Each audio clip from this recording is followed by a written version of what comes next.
सर्वदिष्ठां धात्रे नमः। सर्वदिष्टां धात्रे नमः। ओम जगदाधार ओम जगदाधार सर्वदिष्टां धात्रे नमः। सर्वदिष्टां धात्रे नमः। ओम जगदाधार ओम जगदाधार सर्वदिष्टां धात्रे नमः। सर्वदिष्टां धात्रे नमः। सच्चिदानंद भगवान की जय। सत्य सनातन धर्म की जय। सतगुरुदेव भगवान की जय।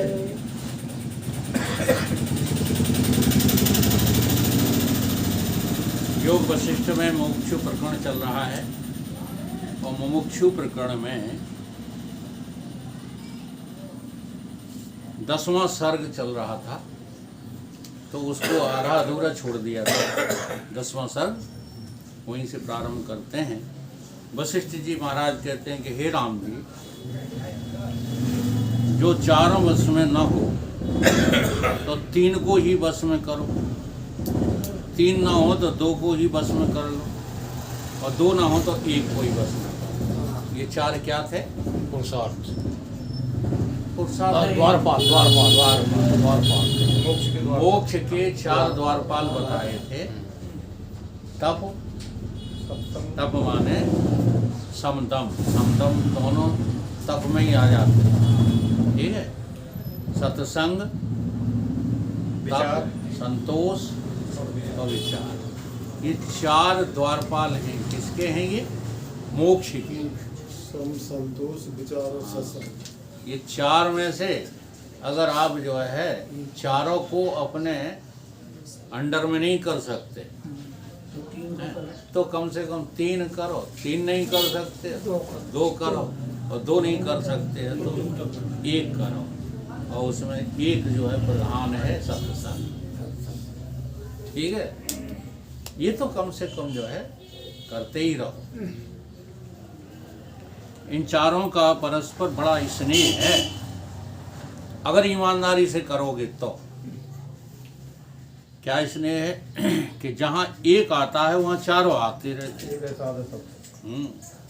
जिन पुरुषों ने इनसे स्नेह किया वो सुखी हो गया, और जिसने इनका त्याग किया है वे सब दुखी हैं। क्या जितने धनवान हो, कीर्तवान हो, बलवान हो, कोई भी हो, गृहस्थ हो, सन्यासी हो, वानप्रस्थी, ब्रह्मचारी हो, ब्राह्मण, क्षत्रिय, वैश्य, शूद्र हो, कोई भी हो, अगर इनका तिरस्कार किया है वो सुखी नहीं हो पाया। हे राम जी, यदि प्राण का त्याग हो तो भी इनमें से एक साधन को तो बल से अपने बस में करे रहना चाहिए। जैसे अभी अभी युग पुरुष जी को आईसीयू में भर्ती कर दिया गया, और वहीं से जो है बैठे बैठे वो कह रहे, हाँ वहीं आईसीयू में कह रहे हैं कि नर्क और स्वर्ग की परिभाषा जानते हो? अगर नर्क देखना तो हॉस्पिटल में आ जाओ, और स्वर्ग देखना है तो सत्संग में चले जाओ, देख लो। हाँ, इसको कहते हैं ब्रह्माकार वृत्ति, जो हर समय उसी नशे में रहे। ये ब्रह्माकार वृत्ति बनाना भी एक नशा है। तो कहते हैं कि एक को जो है बस में, एक भी है अगर, तो चारों फिर आ जाएंगे तुम्हारे पास, और प्राण के त्याग तक जो है करना है।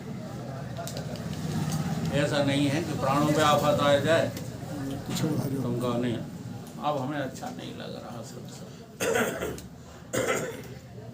एक के बस करने से चारों बसी हो। तुम्हारी बुद्धि में शुभ गुणों ने आके निवास किया है, जैसे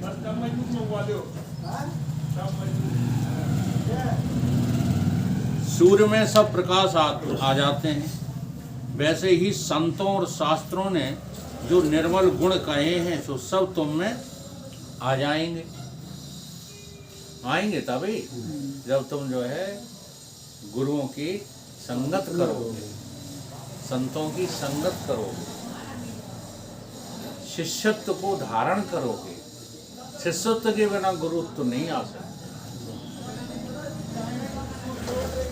अगर तुमने अपने जीवन में, क्योंकि शिष्य भी एक उपाधि है और गुरु भी एक उपाधि ही है।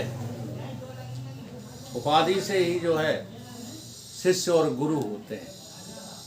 जब तुम्हें स्रोत करने की, स्रोत जानते, श्रवण करने की क्षमता आ जाती है, तो तू चेतन ही किसका रूप धारण कर लेता है? शिष्य का। ठीक है। और वही बात जब समझ में आ जाती है और बोलने की क्षमता आ जाती है, तो तू चेतन ही गुरु बनकर बोलने लगता है। शिष्य और गुरु का भेद नहीं है। काय से? परमार्थ से। पारमार्थिक दृष्टि से दोनों एक ही हैं, शिष्य और गुरु। क्योंकि इसी सत्संग में गुरु बताएगा, क्या बताएगा? कि न शिष्य है सत्य, न गुरु है। गुरु न एव शिष्य चिदानंद रूपा शिवोहम। गुरु और शिष्य का एक ही स्वरूप है। हे राम जी, तुम मेरे वचनों के वैसे ही अधिकारी हो जैसे तंद्री के सुनने को स्पष्ट सुनने वाला अधिकारी होता है।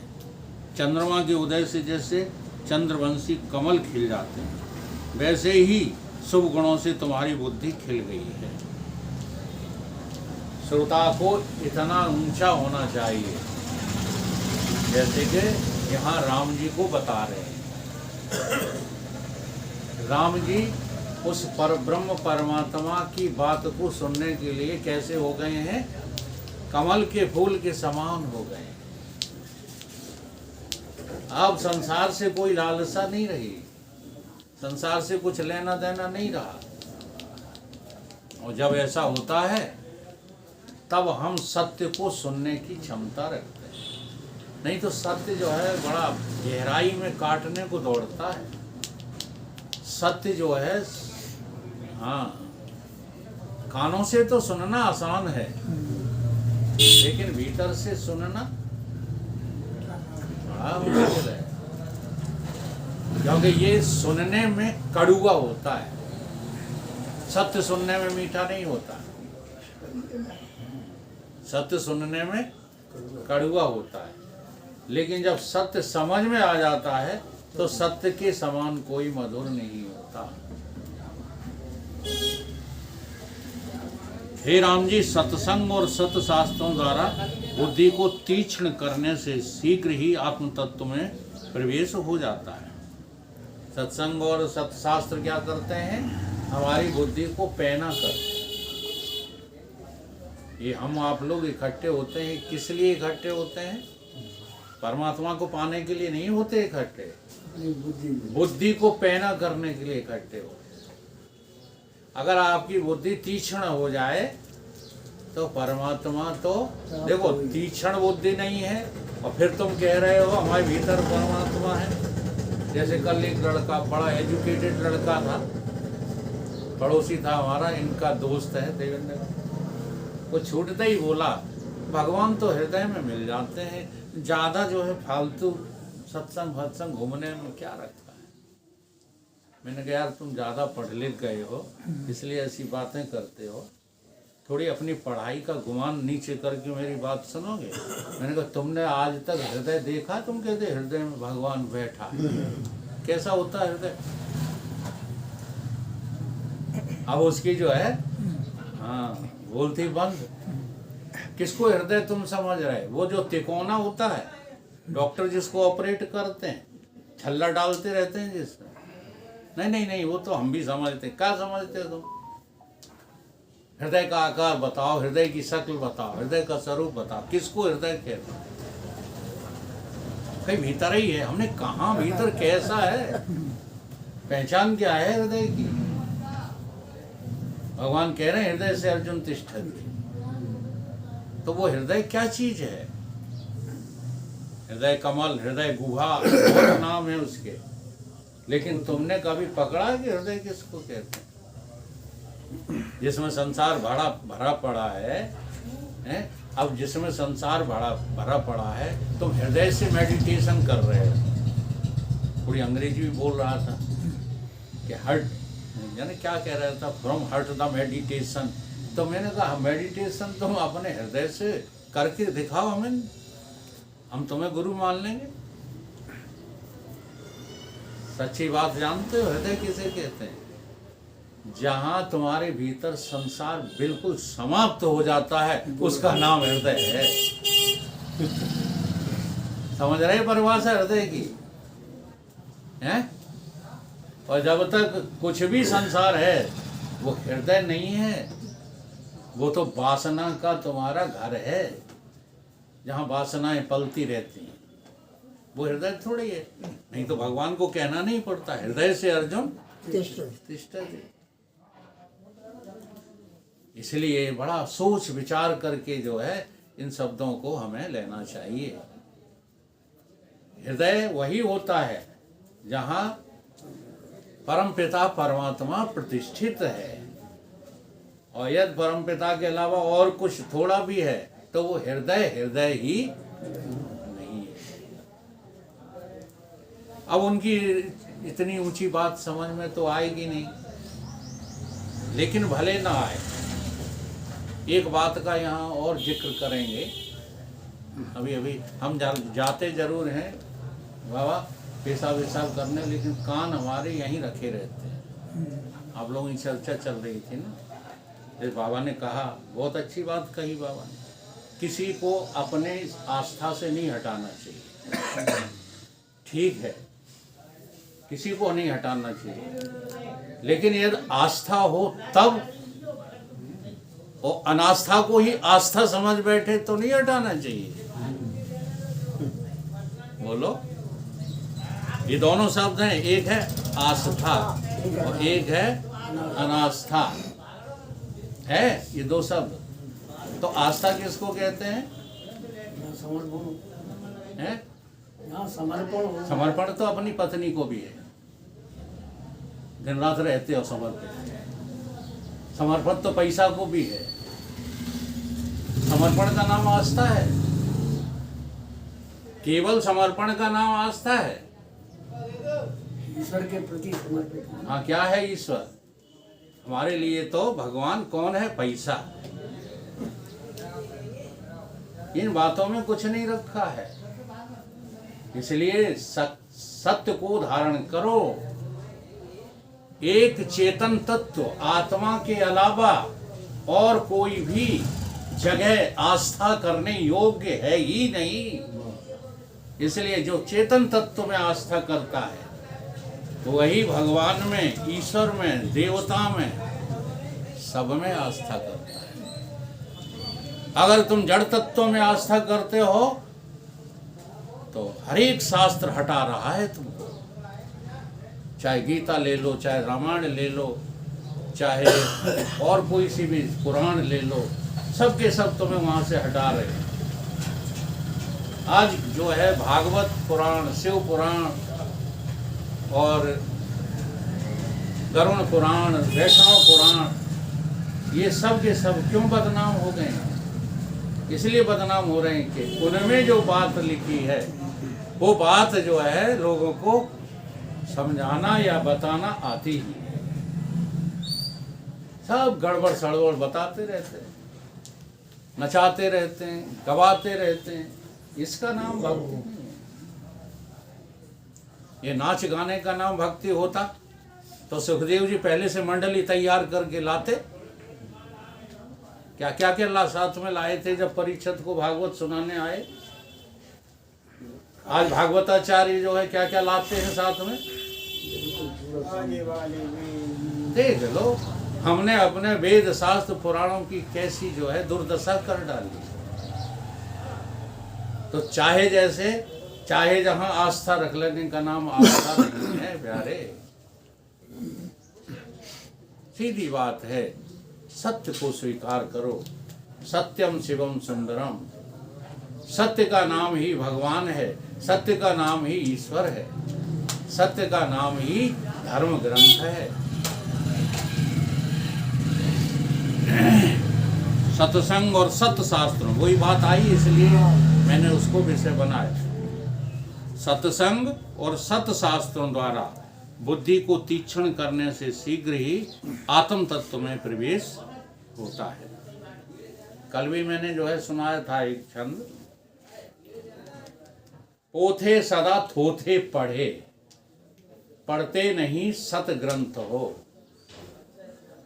और आस्था रखते पाखंड में, चलते नहीं सत पंथ हो। सच्चा रास्ता, आज पोल पट्टी फैल गई है समाज में। ठीक है, तुम जगदीश हमारे चेला बन जाओ, चाहे कुछ कर। ये पोल पट्टी चल रही है, हम नहीं हटाएंगे तुम्हें अपने काम से। गलत बात है। सच्चा इंसान तो वो है जो ये कहे कि जगदीश तुम गलत रास्ते पे चल रहे हो, इस रास्ते को नहीं छोड़ोगे, ठीक है, तब तक तुम जो है सत्य को धारण नहीं कर पाओगे। ये है सत्संग। नहीं तुम तो हमारे चेला बन जाओ, हाँ, ये ले जाओ मंत्र और इतने घंटे जाप करो, सब छूट जाएगा अपने आप। नहीं छूटेगा, करके देख लो, आज तक नहीं छोड़ पाए, छोड़ना पड़ेगा। जहाँ तुम टिके हो, जहाँ तुम्हारी बुद्धि आस्तिक हो गई है, वहां से बुद्धि को हटा।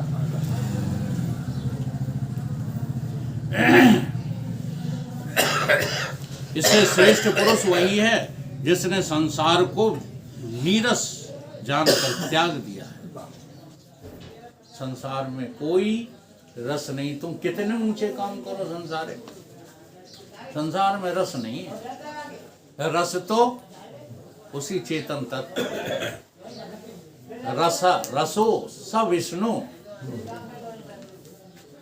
हम कम पढ़े लिखे हैं, इतने विद्वान तो है नहीं, हाँ, लेकिन जो है गुरु की ऐसी कृपा हो गई है कि सच्चाई का पता लग गया। तुम चाहे जितने मंत्र बोलो, तुम्हारे मंत्र जो है दो कौड़ी के नहीं रहेंगे, तो सच्ची समझ नहीं है। तो रस किस में है? रस व्यापक तत्व में, रसो स विष्णु। रस कभी भी परिच्छिन्नता में होता ही नहीं, केवल भ्रांति होती है परिच्छिन्नता में रस की।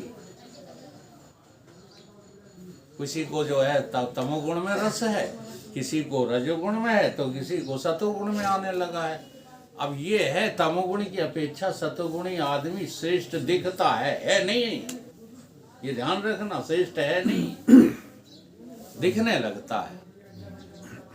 जैसे बाबाओं को तुम देख करके बेस दौड़ते हो पैर छूने के लिए, दौड़ते हो, तो जरूरी थोड़ा ही है कि इसके भीतर बाबा बैठा हो, साधु बैठा हो। तुम जिसके पैर छू रहे हो सकता है उसके भीतर असंत और असाधु बैठा हो। तब कहा है संतों ने, भेष देख मत भूलिए, पूछ लीजिए ज्ञान, मोल करो तलवार का, तो बड़ी रहन दो ज्ञान। ये बड़े जो है कठिन सूत्र हैं जिन्हें तुमने बहुत सरलता में बोलना सीख लिया है।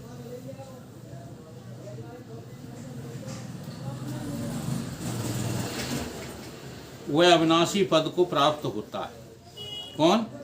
जो सत शास्त्रों को और संतों के वचनों द्वारा आत्म पद को पाने का यत्न करता है, वह अविनाशी पद को प्राप्त होता है।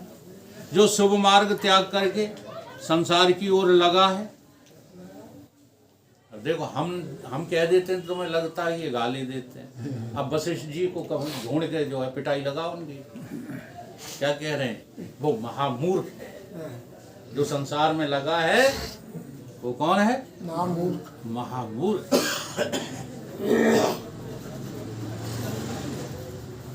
बोलो, स्वीकार है कि नहीं है? समझदार हो कि मूर्ख हो? पहले तो समझदार बेटे, और संसार में लगे ही है। जो संसार में लगा है वो महामूर्ख है, जड़ है। जैसे शीतलता से जल बर्फ हो जाता है, वैसे ही अज्ञानी मूर्खता से दृढ़ आत्म मार्ग से जड़ हो जाता है। धन तो कौन है? आत्मा। और तुम विचलित हो गए आत्मा से हट करके कहाँ लग गए? संसार। हे राम जी, अज्ञानी के हृदय रूपी बिल में दुरासा रूपी सांप रहता है, जिसे तुम कहते हो क्या आशा से आसमान टिका है। वो तुम्हारी समझ गलत हो गई है। तुम दुराशा को आशा कह रहे हो। काय को आशा कह रहे हो? दुराशा को। हाँ, ढूंढते फिरते हो संसार की आस अमृत और पा जाते हो विष।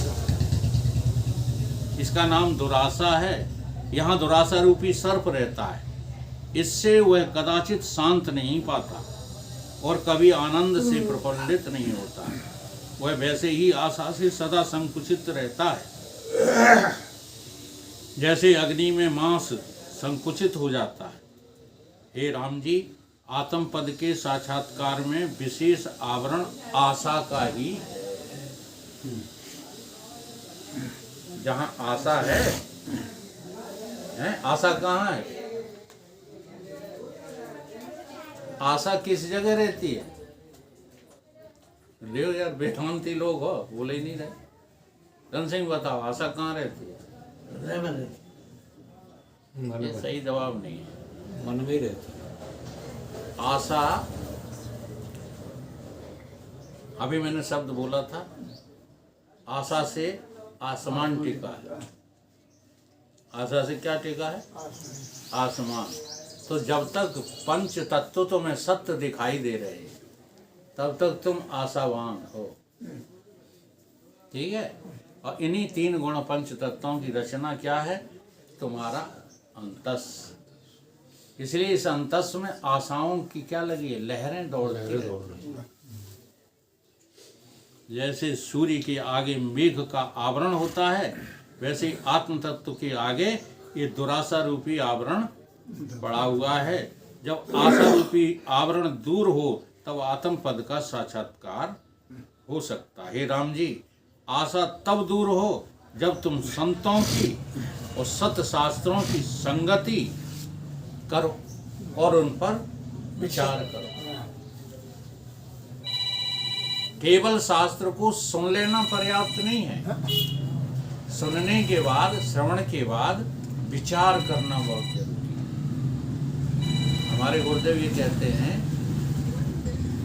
कि हमको श्रवण करना नहीं आता। हम क्या करते हैं? जैसे ही हमने कोई बात शास्त्र की वक्ता के द्वारा सुनी, तैसे ही अपनी बुद्धि के द्वारा उस पर वहीं पर विचार करते हैं। तो क्या होता है? श्रवण का खंडन हो जाता है। जैसे ही तुम सुनी हुई बात पर विचार करने लगे तो बुद्धि कहाँ लग गई? विचार में लग विचार में लग गई। श्रवण पूरा नहीं हुआ। तो वो कहते, उदाहरण देते हैं, वो कहते हैं बकरी की तरह खाने में लगे रहो, यानी सुनने में लगे रहो। ये भी मत देखो कि वक्ता जो है गाली दे रहा है या तुम्हारी प्रशंसा कर रहा है या तुम्हारी निंदा कर रहा है। ये भी मत देखो, केवल सुनो भर, सुनते रहो बकरी की तरह। जैसे बकरी केवल घास ही नहीं खाती, या कौवा भी खा जाती, सब कुछ खाती रहती है। फिर बाद में क्या करती है? जुगाली। और जुगाली करके जितने गंदे पदार्थ हैं सब निकाल बाहर फेंक देती। तो श्रवण के बाद मनन यानी विचार। श्रवण के बाद विचार करो, और जो बात तुमको जो है अपने प्रति कैसी लगे, अनुकूल लगे, उसको तो ग्रहण कर लो, और जो प्रतिकूल लगे उसको त्याग दो। ठीक है? अब इसमें सावधानी क्या बरतना है? सावधानी बरतना है कि अच्छी वही लगे जो सत्य के पक्ष में है। ये सावधानी बरतना। नहीं तो तुम श्रवण करने के बाद जो मनन करते हो ना, उसमें अपने अपने मतलब के अर्थ निकाल लेते हो। वो नहीं होना चाहिए।